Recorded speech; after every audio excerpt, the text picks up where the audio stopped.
Today's special guest is the Cardinals 2024 13th round pick, Nolan Sparks. He spent all 4 years at Division III school University of Rochester in New York, where in 4 years he went 19-5 with a 3.06 ERA. This past season he started 10 games for them, going 4-2 with a 2.25 ERA. Welcome to the show, Nolan Sparks. How you doing, man? Good. Thank you for having me. If I read this correctly, did you grow up in Aurora, Colorado? Is that correct? Yes, I did.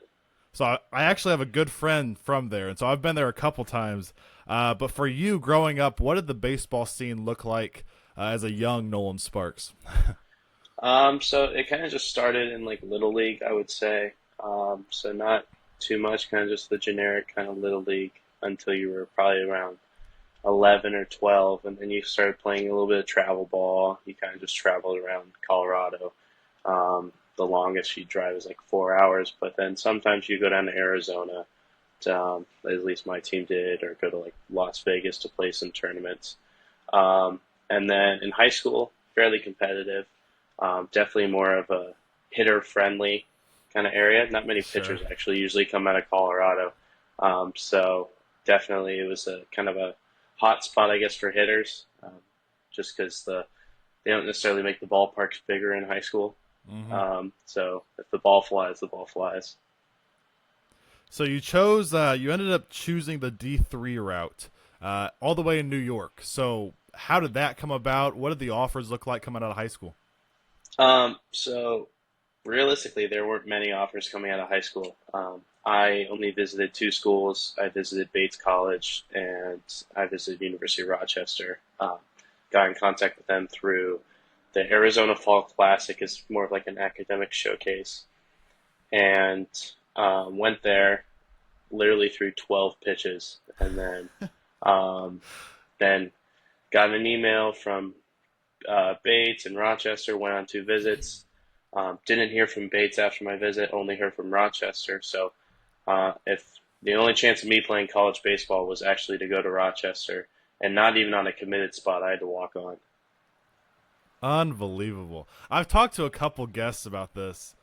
The different paths guys take to get to pro level is unbelievable to me. I mean, that one decision of, instead of walking on, I just don't want to play anymore, and you wouldn't have gotten even close to where you are now. That's unbelievable. Yeah, I probably would have graduated from Cal Berkeley. Both my parents went there, so I Okay. probably would have went there instead of playing baseball. I told you off air, I hate getting repetitive with some of these questions, but the question that I seem like I have to, or I feel like I have to ask every draftee is draft day. Um, what was your expectations going into it, and kind of walk us through that whole process for you? Yeah, so expectations going into it, I definitely thought a team was going to pick me up. There's several teams calling myself as well as my advisor, and had some good expectations going into day three. Um, Day two was kind of a low shot, but I was still watching it. hmm But so I was super excited going into day three. Very nervous before it started. So it was very, I would guess, a little stressful, but also exciting. Yeah, and I've talked to John Gazdar, and Ryan Campos, and they kind of had different paths. Ryan being a fourth round pick, John, I believe 11th round or 10th round, and then you being 13th. You talked a little bit about your path so far. Kind of got that underdog, underrated story going for you. So, was there a certain moment so far, or has it happened yet that you really thought you were there, or that you made it, or you could make it? Yeah, no, it definitely was. It was probably yesterday, kind of being on the field a little Yeah. bit for the Palm Beach Cardinals, and I just realized like, hey, like I'm showing up to the field later today, and my job's to go out on the field and potentially pitch. So, Yeah. like I've made it, like I'm here, I'm getting paid to do what I love, and it's surreal for sure. You actually made that transition super simple for me here, because I was actually gonna go right into now being at Low A Palm Beach. The debut is imminent here. It's coming. So, what are the emotions like for you? What are the feelings going into it? Yeah, the feelings are nerves and excitement. Like that's kind of what every baseball player deals with, especially as a pitcher. And I've been trying to do my best, and I've learned a lot how to use those nerves and excitement to help propel my game and try to be as successful as I can be, and just try to work my hardest out there on the mound. Has these last couple weeks been just a rush and like nonstop movement? That's what I picture in my head. Not necessarily. It's definitely like a build up.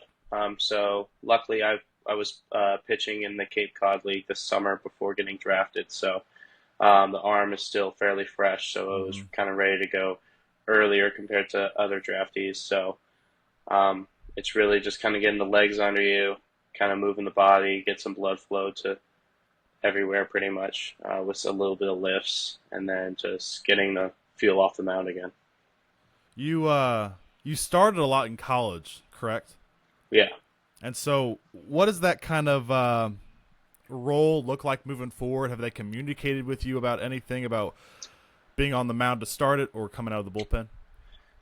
So I think for the end of this season, I'll be kind of coming out of the bullpen just due to the amount of innings I've thrown Yeah. already. Um, and I think that's what they do with a lot of draftees. And then the communication part as to what it looks like moving forward. I haven't been talked to about it, but I'm just grateful for any chance I get, whether that be starting or relieving. Yeah. And so I just talked to high A pitcher Tanner Jacobson because I think like the majority of you guys all start your whole high school and college usually, and then paths change and directions change. Obviously, I would assume you would want to start. Most guys want to take the mound, but talking to Tanner yesterday or 2 days ago, he's kind of embodied. He said that bullpen reliever kind of mode. So, what do you if you had to pick? Obviously, you're going to do whatever they tell you, but what would you choose? Um, I think there's like pros to both sides. Like I would be happy with either one. So like with starting, I've done it pretty much my whole career, so it's something that's familiar to me, and I've loved it. But I've also had a little bit of experience coming out of the pen, where it is really exciting, and where um, I can kind of just let it rip for 2 to 3 innings. Hmm. Um, there's a chance my stuff might play a little bit better out of the bullpen. Kind of like a get one time through the order. Really kind of just throw them off the best I can. So I'll see what happens. I talked about with Tanner kind of that preparation differences between being a starter and coming out of the bullpen. He kind of walked me through the whole day process of what it looks like being a starter and then kind of getting warmed up later in certain situations. So for you, um, what does that preparation look like going into potentially pitching even tonight? So you got to prepare the same way almost every day because especially as a reliever, there's no guarantee that you're going to get in the game. That starter could go long into the game, Sure. pitch really well, and that's what you want. So you got to prepare um, to potentially pitch not that day, but the next day. So maybe it's you do like a little bit of a light lift before, kind of get the body moving. You do stretches and everything, just so where you're kind of warmed up, get some throwing in, and then eat before, right? Because if you don't want to be sitting out there in the bullpen for an extended period of time, and you're just thinking, "Gosh, I'm just absolutely starving right now." Um, and then, especially down here in Florida, definitely drink a whole lot of water, and just prevent yourself from getting way too hot. Because, especially for me, it was a big adjustment to the heat. Yeah. Um, last thing here, really quick, is and some guys have different answers to this. Some are very locked in on what they want to accomplish, and some are kind of just day by day, whatever the Cardinals want me to do. Do you set any goals for yourself for the rest of this season, but also moving forward for your career? Um, I would say for the rest of this season, I just kind of want to get my feet under me in the organization, kind of get myself into a good routine, something that is going to keep me healthy and keep me getting better every day. So that's my goal, at least for right now. But going into the off season, I'll think more about my goals in terms of like build up strength. The Cardinals do a great job with figuring out, based off your body composition, kind of what there are rooms for improvement as well as mobility.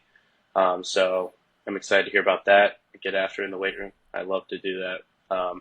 So I'll be excited to do that during the off season. What did you know about the Cardinals before getting drafted? Did you know much?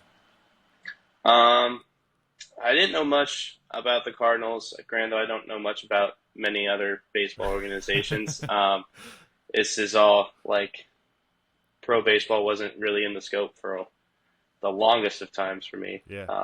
Probably not until the past like 2 years. So, um, kind of, I don't play much MLB The Show. Granted, I want to. So the more I get into that, I'll know a lot more about all the players and every organization stuff. But it's been happy uh, for me to learn more about the Cardinals every day. Well, I can tell you right now, I have the MLB TV app, and so I get low A, high A, double A, triple A, major league. So I got several screens up every night. I was keeping up with Palm Beach last night, waiting for you to come in. It didn't happen quite yet, but it's going to happen very soon. Yeah. I guess really quickly with that, um, is that something kind of just do you, being at the low A level? Do they kind of communicate? We're going to try to get you in tonight, or is it like just like a normal game in the middle of it? They give a call down there.